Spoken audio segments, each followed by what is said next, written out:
اخواتاتي المغربيات، اخواني المغاربه، السلام عليكم.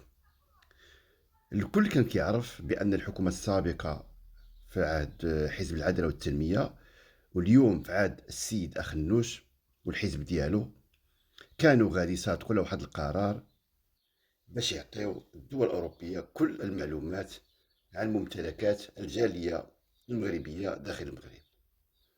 لكن الحمد لله، جلاله الملك نصر الله وحفظه حسم في الموضوع، وعطى التعليمات ديالو السامية بأن الممتلكات ديال الجالية من حسابات بنكية واستثمارات داخل المغرب هي خط أحمر، وتعتبر سر بين الجالية والوطن ديالهم.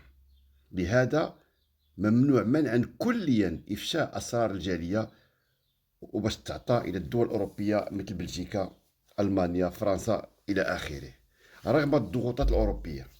وبالتالي أي مؤسسة جابت شي معلومات اللي كتخص الجالية غتكون جابتها بطريقة غير شرعية، ومن حق الجالية تقاضيها.